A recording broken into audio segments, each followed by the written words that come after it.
This is what the real estate gurus do not want you to know. If you're new, hi, I'm Melanie Suber. I have been in real estate for over 5 years and I run a team that has done over $1.5 billion in real estate. So I have seen the good, the bad, and the ugly. And being in the real estate space, I have also seen what these gurus are selling, which is a program and therefore a dream, but they are not being honest with you. So I'm here to break down the myths versus the reality and what you can do to set yourself up for actual wealth creation in real estate. I got my little assistant Alexander here. um, he's a little real estate investor in training and a real estate agent in training. So, like I said, the gurus are selling you a dream. So they often are incentivized to over exaggerate how easy things are. So the first myth that they often sell is that real estate is passive. Now, the world has an obsession with passive income. Obviously, I get it.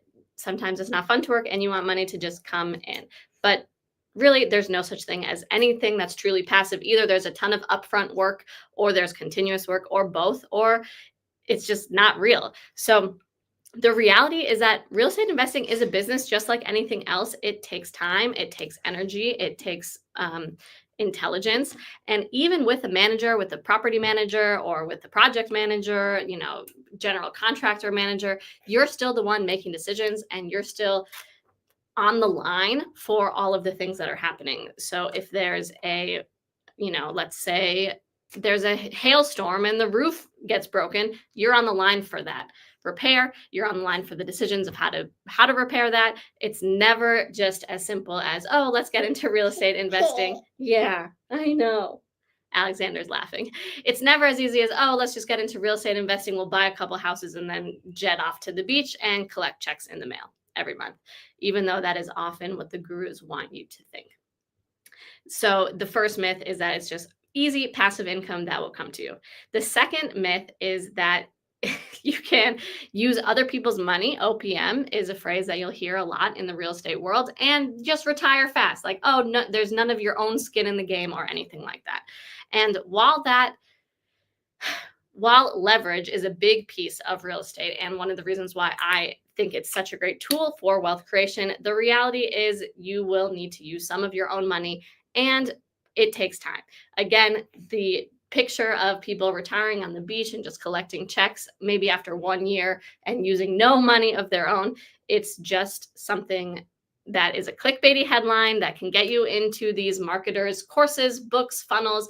I've seen it with clients, I've seen it with friends, not in the real estate world, but I myself have been taken advantage of or, fallen for it because, again, you want to believe what they're going to tell you. You want this thing, but the truth is you can't really get something for nothing. So you can't trade nothing.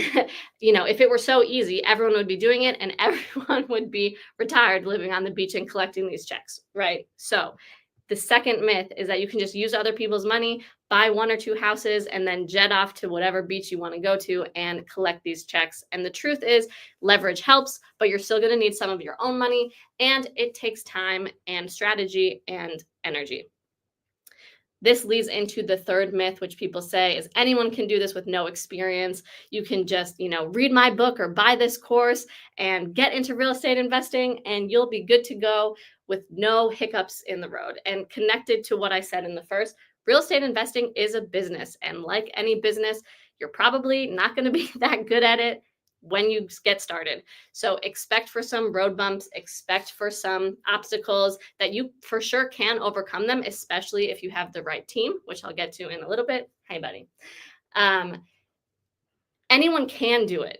I'm not saying that you can't do this. I'm just saying the expectation of getting into it and being successful right off the bat with no mistakes or hiccups is setting yourself up for failure, and then you'll be disappointed when that expectation doesn't come true.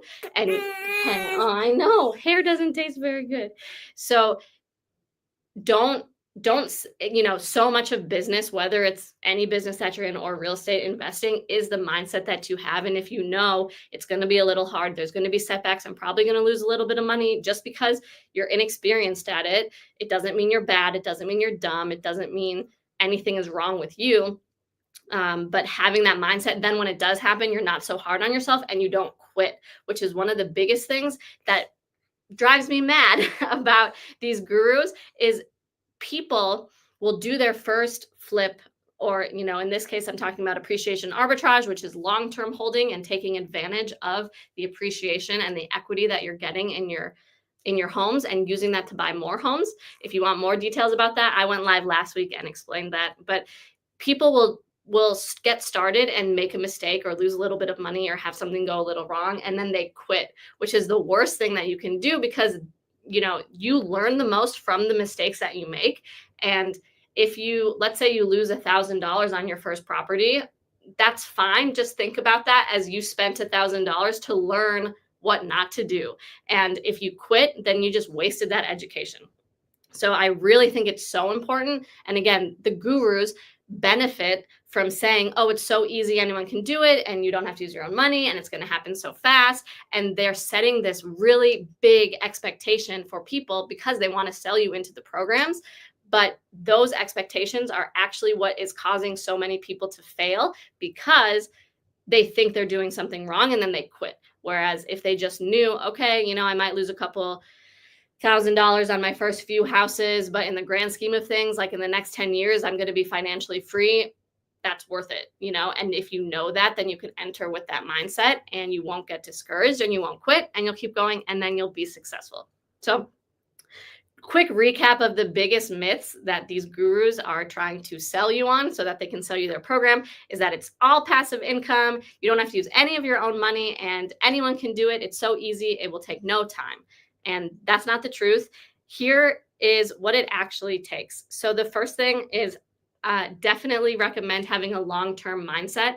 That helps with the expectations. Like I was saying, if you look at your losses on a month-to-month basis or 1 year basis and you say, oh, I lost $1,000, that's hard. But if you look at it on a 10-year thing, losing $1,000 to become financially free, I think that's a trade that most people would make. So look at things on a long-term mindset. Also, last week when I spoke about appreciation arbitrage, and again, if you missed that, just a quick recap, appreciation is the value increasing of your homes over time, and arbitrage is taking advantage of other people's monies, whether that's the banks or your tenants, to pay down those mortgages, and then you can take the equity out of the homes and use that to buy more homes, and then ultimately you have a real estate empire. So that works on a long time horizon because, one, you need to build up the equity, and two, on a long enough time horizon, real estate will always increase in value. Until we colonize Mars or whatever, they're not making any more land. So the value over time, when you zoom out enough, will always increase. So if you're looking at it from a year-to-year basis, I know some people that bought a house and then the next year they tried to sell it and it did decrease in value. But again, if you're looking at this with the long-term mindset, if you wait long enough, the property will increase in value. What are you saying? Alexander has some thoughts about this. The other thing is you need the right market. We work a lot in Austin, Texas, because that's where we live and because we are very confident that this is a great real estate market. The job, the economy here is great. The jobs are great. The city is great. It's growing. All of the outer suburbs of the Austin area are growing. So it's a great place to buy property because in 5 to 10 years, I feel very confident that people will still want to live here. There are some cities that I can't say that about. So finding the right market is super important because you don't want to own a bunch of property in a place where nobody wants to go, because then you can't rent out your property or sell them. The other thing you need is good problem-solving skills. Real estate comes with lots of challenges, but if you're a quick thinker, if you're creative, and if you're just determined and you know that one little setback doesn't mean that it's over, it's just one little setback, then, hey, Bubba. All right, I'm going to try to wrap this up. I think he wants my attention. Just know that there will be some problems that you have to solve, and that's okay. Just keep moving forward. And the biggest thing that I recommend is a strong team. Now, this is, of course, a real estate agent, which we would love to help. We can help you in any city that you're in, but it also means contractors, lenders, all of the things. I've seen so many deals fall apart because contractors literally will steal money. They get paid and then they don't do the work, or they get paid and then they do a bad job and they won't fix it, and it's terrible. But having the right team can make such a difference, and that can be the difference in making $50,000 or losing $20,000. So I cannot overstate how important it is to vet the people that you're working with, whether that's the agent, the lender, the contractor, the architect, anything like that.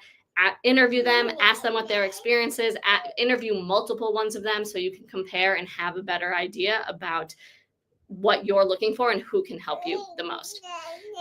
Hey, Bubba, we're almost done. We're almost done. So just wrapping up, I told you, it's going to take a long time. It's going to be hard. You might lose some money. Is it even worth it? And I think the answer is yes. To me, real estate investing is one of the most steady ways to build financial freedom for yourself. Yes, it will take time. Yes, it will take money. Yes, it will take some creative thinking and problem solving. But like I said at the beginning, you can't get something for nothing. So if you're going to try to invest in something, the crypto market can crash, the stock market can crash, all these other things, but people will always need a place to live. And like I said, they're not making any more land. So real estate is one of the most, I think, sound investments that you can make. And with the right team, you can avoid a lot of the big mistakes that people make and shortcut your learning curve. I'm not saying the gurus are all wrong and that you shouldn't buy courses or anything like that. I'm just saying be careful and think about, if it sounds too good to be true, it might be true. I think that real estate investing is incredible. Your assets will grow for you while you sleep. Your tenants will pay down your mortgages. So if you have 10 houses and you're renting them out, your tenants will all be paying down your mortgages while you are building equity in those properties, and the homes are appreciating over time. And the longer you hold, the stronger your portfolio will look. So it isn't easy, it isn't quick, but it is one of the only investments that I know where you can use other people's money. OPM, like I said, a very common phrase in the real estate investing world. OPM, you're using the bank's money to buy the house and the tenant's money to buy down your mortgage. Alexander not happy on this live. He doesn't want you to be lied to by the gurus. So thank you for watching. What was the biggest takeaway so far? What do you think about these myths? Have you been duped by some of the gurus or bought some of these courses? Or have you started real estate investing yourself and seen success? Let me know if you're ready to build wealth or build even more wealth. We'd love to help. Like I said, we can help you in all 50 states, whatever city you're in. We would be happy to help, chat about it. It's our biggest passion, and Alexander too. So thanks for tuning in. Have the best day, and I'll talk to you soon.